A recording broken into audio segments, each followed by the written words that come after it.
familia ya mwenda zake Mheshimiwa Patrick Wangamati, waombolezaji wenzangu, pia mimi ningependa kuleta rambirambi zangu kutoka kule Trans Nzoia kwa wakazi wa Bungoma.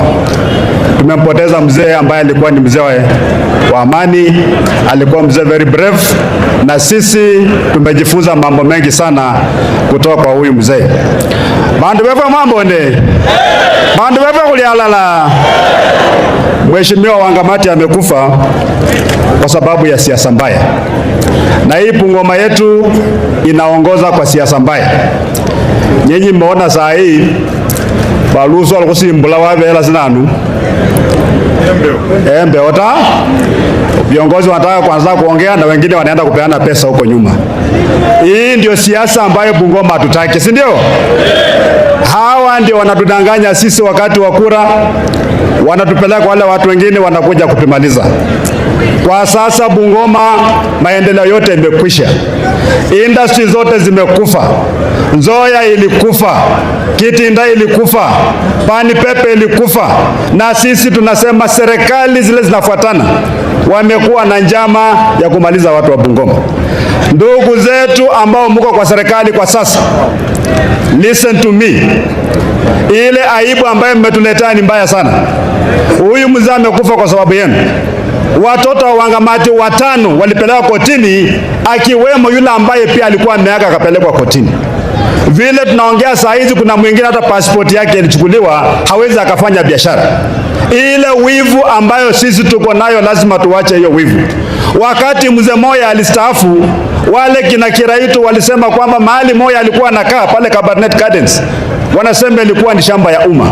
Wakati walienda kwa mzee Kibaki wakasema turudisha shamba letu, mzee Kibaki aliambia Kiraitu, enda ukatafute title deed kwa jina la Moi umpatie. Lakini hao wetu wakati wanaona mzee wetu mkongwe ambaye ni role model wetu anaangaishwa, they have got no balls ya kusimama na kuambia Ruto kwamba kama huyu ni wetu tutakufa na yeye. Hao ndio wa kwanza kwenda kuangusha nyumba ya mzee Muzaka alia siku 3 akikaa kwa kiti pale, and from that time mpaka saa mpaka akakufa. Watu wetu tukue tuanze kuwa macho.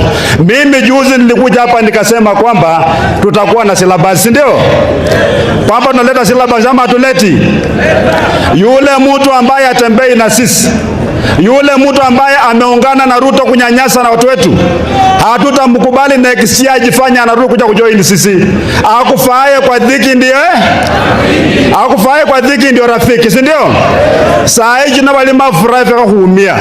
Wakabo na kisia na beja kalaka labda Ruto kai kuumisha benya kugende na bwana ndo kwa hapo vile.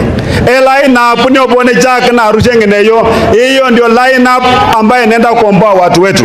Wakati jamii zingine zinaenda pamoja, wanajikusanyika, wanakuwa na unity. Hiyo lakini wakati Mluya anasema Waluya kuja pamoja, wanasema hao ni wakabila. Wakenya wale viongozi wako mbele wanatuogopa sisi, maana wanajua umoja wa Mluya utakuja kubadilisha taifa la Kenya forever.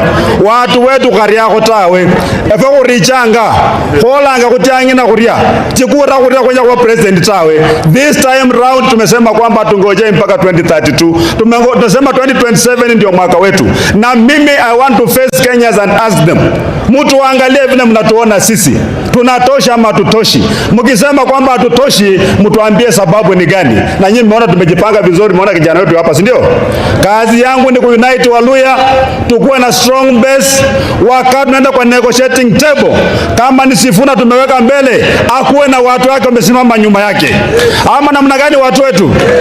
Watu wengine wote wako united. Hauwezi kwenda kwa meza kama una regional block. Tunatafuta regional block yetu, tuongee na sauti moja, ndiposa mnaona Halwale, mnaona Ososi, mnaona Oudo, mnaona Jack na Wakalasinga hapa, mnaona atembea kule Humboki, maana wako kule kwa meza. Na tumesema kama meza ni ndogo, hiyo meza tunaivunja, tujenge meza kubwa ambayo itatosha Wakenya wote. Kwa hayo machache, ningependa tu kusema kwamba Mwenyezi Mungu aiweke roho ya baba yetu, kiongozi wetu mahala pema pale mbinguni mpaka ile siku ambayo tutakutana. Lakini baba, usahau wale ambao walibomoa nyumba yako, wasipate usingizi, wakuwe na nightmares forever. Asante.